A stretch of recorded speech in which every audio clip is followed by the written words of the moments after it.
Hi everyone, welcome to my A-level biology lecture series. In this lesson, we will explore homologous pairs of chromosomes. At the end of this lesson, you will be able to explain the meaning of the term haploid and diploid, explain what is meant by homologous pair of chromosomes, and explain the term gene, locus, allele, homozygous, heterozygous, dominant, recessive, codominant, genotype, and also phenotype. Let's get started. Chromosomes are the main carriers of genetic information in eukaryotic cells. They are located within the nucleus. Although the term chromosome means colored body, generally chromosomes are colorless. The name refers to their ability to be stained by certain dye. You can see that in this diagram, the chromosomes, different pair of homologous chromosomes, they are stained differently because they have ability to take up different types of dye. And we do know that chromosomes are composed of chromatin, and chromatin is a combination of DNA and histone protein. So histone are positively charged protein due to the presence of amino acid with basic R group. And this basic R group accept protons to become positively charged. And this is particularly important because the DNA is negatively charged, and positively charged histone protein can interact with this DNA to form nucleosome. And each nucleosome consists of 146 base pair of DNA wrapped around a core of 8 histone protein. And between these nucleosomes, there are linker DNA segments which connect the adjacent nucleosome together. During the early stage of mitosis or meiosis, we can see that the chromatin condenses into a very compact structure.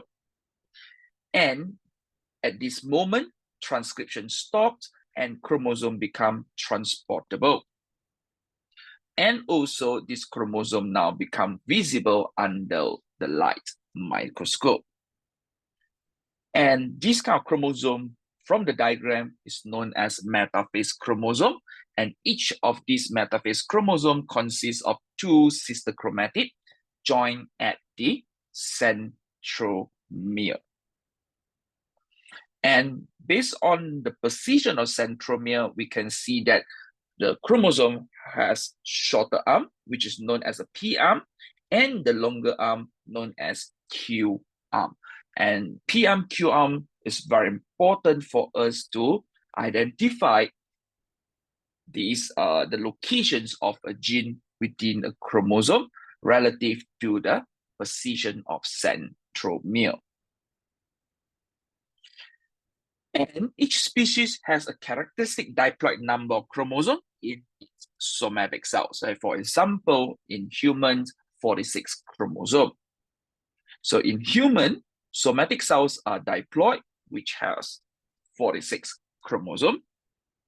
And these 46 chromosomes are organized in 23 pair, which are 22 pair of autosome, which are homologous chromosome, and 1 pair of sex chromosome can be either XX or XY. So 1 chromosome from each pair is inherited from each parent. So generally, we receive 1 set of chromosome from the male gamete and another set chromosome from female gamete. So what is meant by diploid cells? So diploid cells are the cells which contain 2 complete sets of chromosomes and denoted by 2n. And haploid cells are the cells contain only 1 set of unpaired chromosome denoted by n. And haploid cells such as gametes are produced through meiosis from the diploid cells. And meiosis also known as reduction division. So in this diagram, we can see that, okay, so adults here 2N, female 2N. So during meiosis, male produce gamete, which is N, which is haploid. Female produce female gamete against haploid cells. And the fertilization between two haploid gametes produce a diploid zygote, which through the mitosis, it form a multicellular organism. So in this case, form bags and adult. So what is meant by homologous chromosome?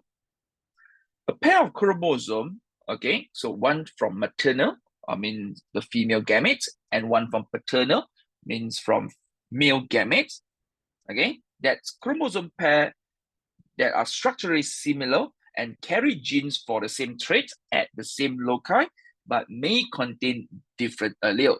That is the definition of homologous chromosome. So to be classified as homologous, a pair of chromosomes must meet the following criteria. First, the length must be equal. Centromere position must be at the same position. And homologous chromosome must have the same gene loci. So means that the genes are found at the same position along each chromosome in the pair. And in terms of bending pattern, still remember we said that chromosome can be stained. So when they are stained, they form this bending pattern, and homologous chromosome must display similar bending pattern, which reflect their similar gene organization and structural features. So in terms of inheritance, so in a homologous pair, one chromosome is inherited from female gametes and another from the male gamete. And this homologous chromosome may carry different allele of the same gene at the same locus. And very important during prophase 1 of meiosis, where we are going to learn this in the lesson of meiosis, homologous chromosome must be able to undergo synapsis to form bivalent that enable the crossing over to take place. And synapsis basically means the pair of these two homologous chromosomes. So the centromere position gives chromosome their shape and helps to identify the locus of a gene. So what is meant by a gene locus?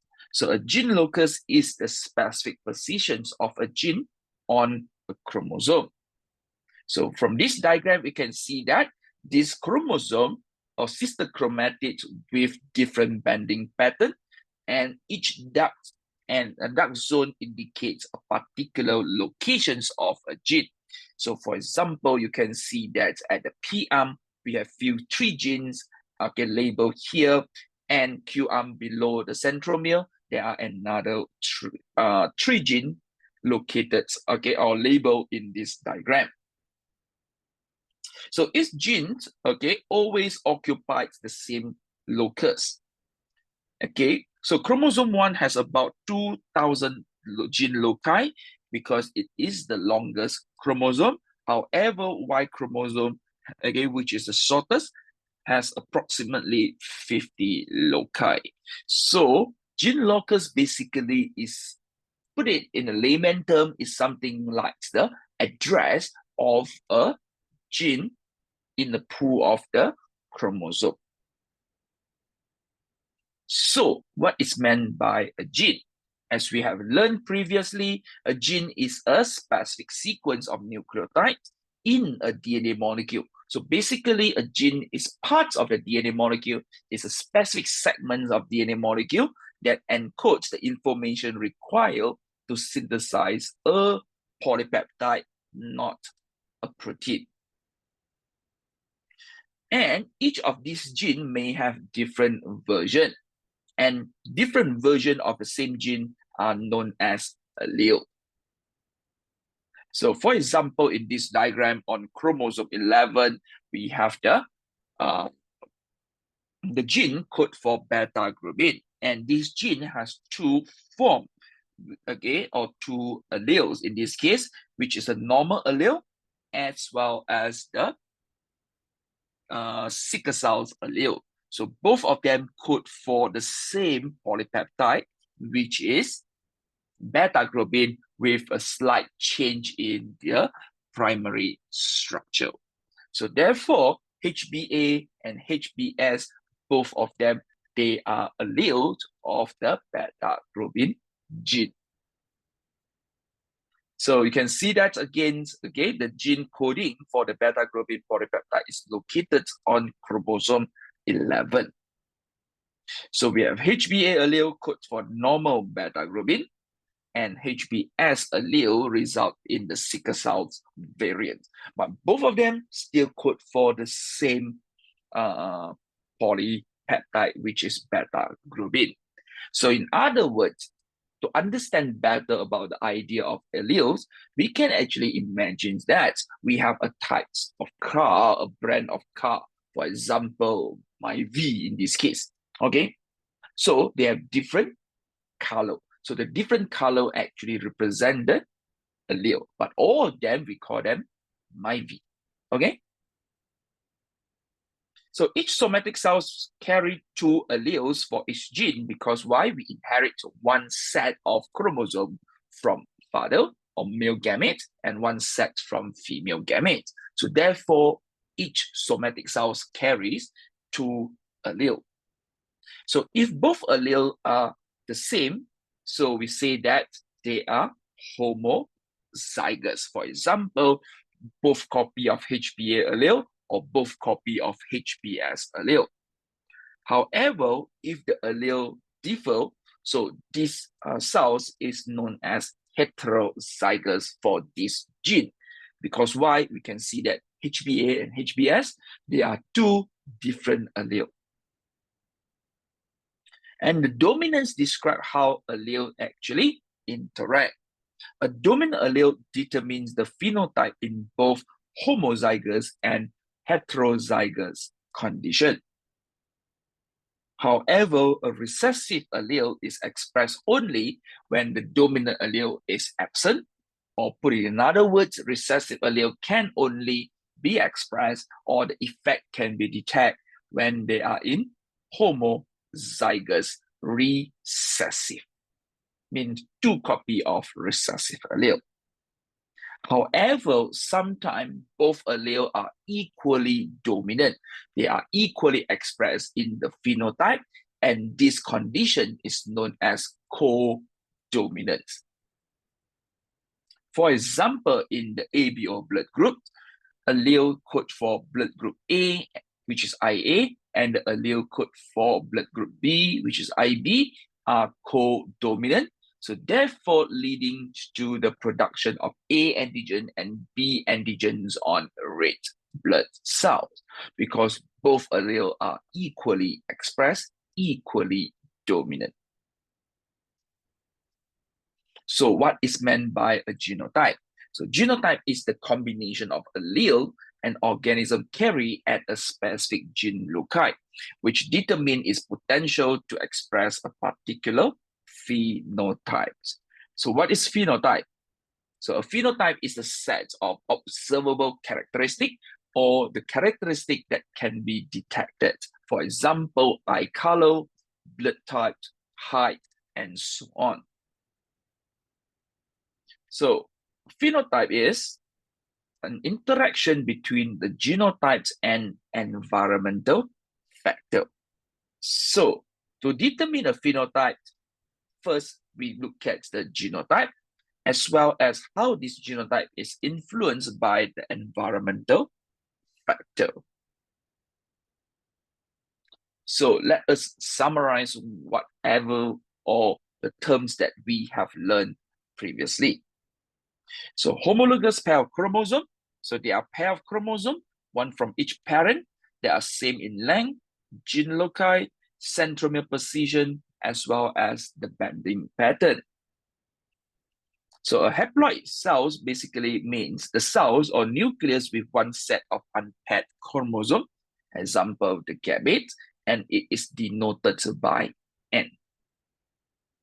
Diploids is a cells or nucleus with two complete sets of chromosome, one set from male gamete, another set from female gamete. For example of these cells, somatic or body cells are diploid cells. A gene is a specific sequence of nucleotide in a DNA molecule that carry the genetic information necessary for the synthesis of a polypeptide. Remember, polypeptide. And the locus is where the locations or specific physical location of a gene on a chromosome.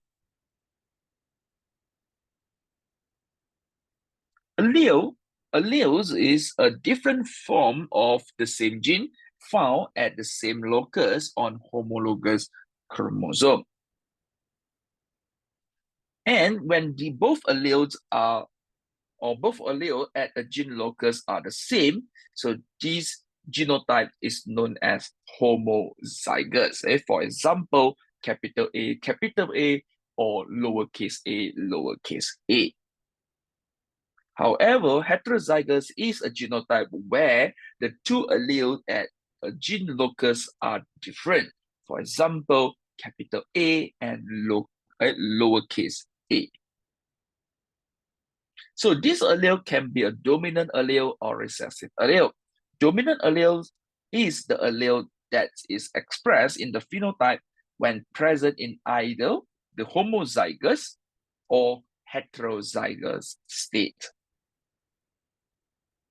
However, recessive allele is the allele that can be or can only be expressed in the phenotype when it is present in the homozygous recessive or in the absence of dominant allele.